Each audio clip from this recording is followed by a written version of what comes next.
Selamat pagi Sobat UMKM. Perkenalkan, nama saya Muhammad Alfian. Saya dari Politeknik Keuangan Negara STAN dan di sini saya akan menjadi pembicara. Nah, yang akan kita bicarakan kali ini adalah perpajakan untuk UMKM. Maka dari itu, tema yang akan kita angkat hari ini adalah Hello UMKM mau belajar pajak. Nah, untuk teman-teman yang UMKM diharapkan dapat menonton video ini sampai habis ya, karena video ini pasti akan sangat bermanfaat untuk kalian. Nah, oke, kita langsung saja masuk ke dalam pembahasannya. Untuk pembahasannya kita akan mempelajari gimana sih cara menghitung pajak UMKM. Tapi sebelum itu ada pertanyaan nih, sulit nggak sih untuk menghitungnya? Tenang aja nih sobat-sobat UMKM, karena untuk menghitung pajak UMKM itu sangatlah mudah. Teman-teman hanya memerlukan dua informasi untuk menghitung pajak UMKM. Informasi yang pertama ini adalah terkait omset usaha. Omset usaha ini pasti sobat UMKM sudah tahu kan, berapa sih omset usaha dari usaha yang dilakukan oleh sobat-sobat UMKM. Nah, informasi yang kedua ini adalah terkait tarif pajak. Untuk tarif pajak sendiri, tarif pajaknya adalah 0,5%. Sangat kecil sekali bukan? Jadi, untuk menghitungnya, kita tinggal mengkalikan saja keduanya. Omset usaha kita kali dengan tarif pajaknya.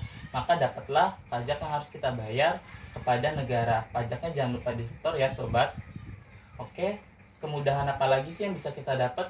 Nah, untuk UMKM sendiri, kewajiban yang harus dilaksanakan hanya dua nih teman-teman.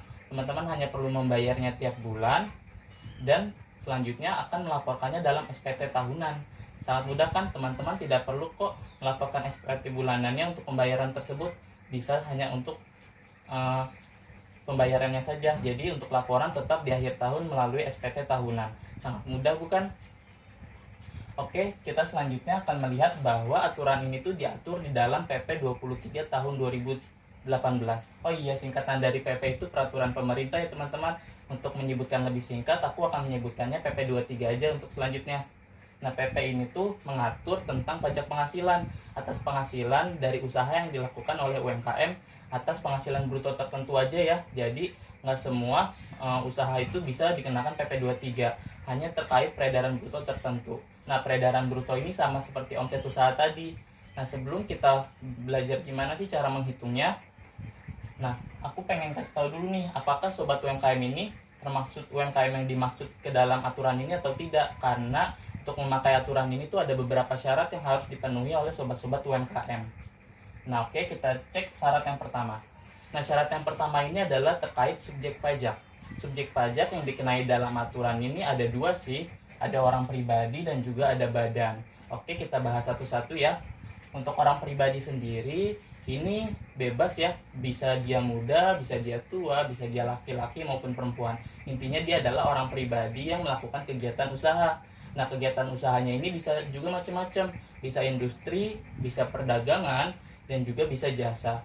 Tapi sobat UMKM harus perhatikan nih, apakah jasa yang dilakukan oleh sobat UMKM ini diperbolehkan memakai aturan ini atau tidak. Karena ada beberapa jasa yang tidak diperbolehkan memakai aturan ini, yaitu jasa yang terkait dengan pekerjaan bebas. Itu ada contoh-contohnya. Di sini ada dokter, pengacara, akuntan, artis, pengarang, olahragawan, peneliti, agen iklan, dan agen asuransi.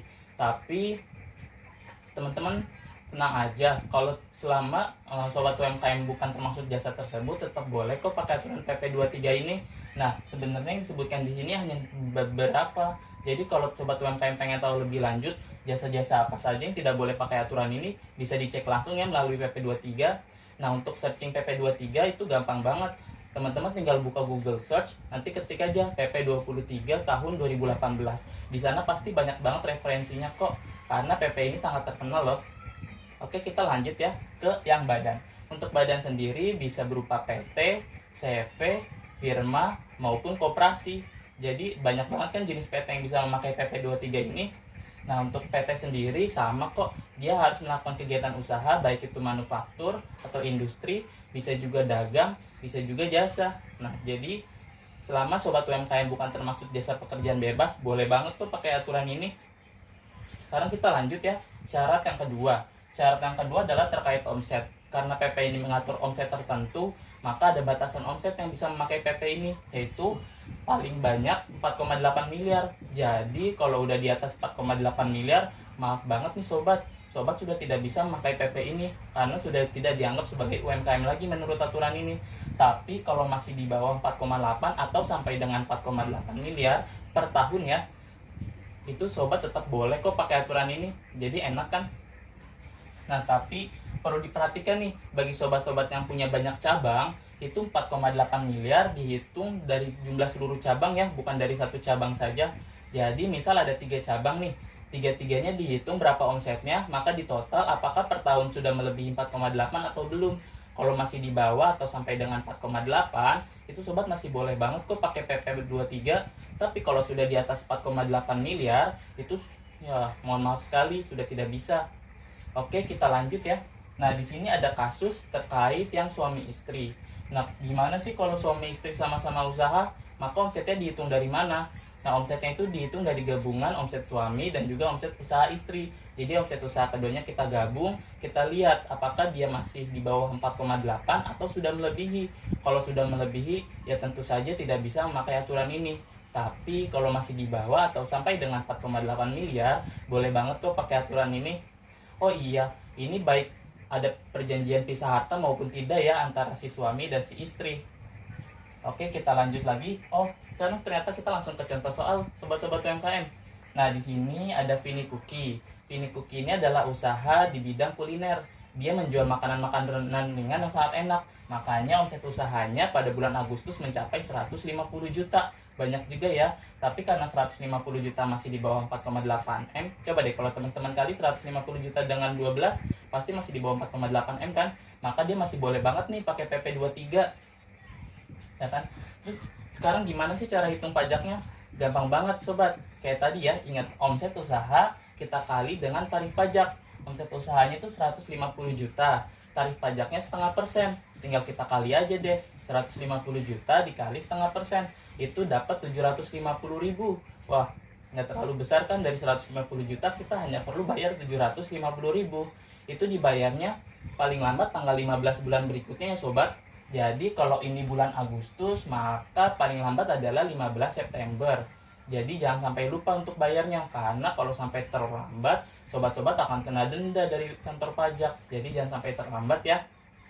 Nah, setelah dibayar, sobat tidak perlu lapor kok. Lapornya hanya tahunan saja di SPT tahunan. Gampang banget kan?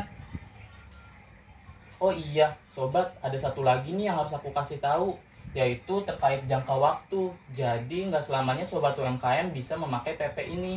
Jadi untuk orang pribadi diberikan waktu hanya 7 tahun. Untuk CV, firma koperasi itu dikasih waktu 4 tahun. Dan untuk PT hanya dikasih waktu 3 tahun. Jadi sobat-sobat diharapkan banget nih untuk tetap belajar pembukuan, karena kalau jangka waktunya sudah habis, sobat-sobat UMKM harus tetap melakukan sistem perpajakan secara umum. Gimana sih yang secara umum itu? Aku kasih tahu sedikit ya. Untuk yang secara umum itu, sobat harus mencatat pendapatan dan juga mencatat biaya. Nanti pendapatan ini dikurangi dengan biaya, maka akan dapat laba bersih. Nah, dari laba bersih inilah pajak sobat akan dihitung berapa nilainya. Selain itu, sobat juga memiliki beberapa kewajiban lainnya, seperti pembayaran PPh 25 tiap bulan dan harus melaporkannya tiap bulan juga.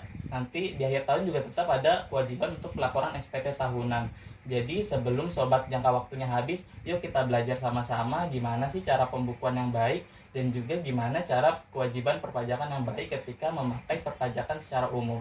Jadi sobat-sobat jangan lupa belajar ya. Mungkin kita tidak membahasnya di video kali ini, tapi mungkin kita bisa membahasnya di video yang lain. Oke sobat UMKM, semoga belajarnya lancar ya. Mungkin itu aja yang bisa aku sampaikan di video kali ini. Semoga sobat UMKM merasakan manfaatnya ya, dan juga sobat UMKM bisa terus menjalankan usahanya dengan lancar sampai bisa menjadi usaha yang maju, tidak lagi menjadi UMKM. Jadi sobat UMKM bisa langsung melakukan pembukuan, enak banget kan kalau omset usahanya sudah melebihi 4,8 miliar. Oke, mungkin itu aja ya yang bisa aku sampaikan. Terima kasih dan sampai jumpa.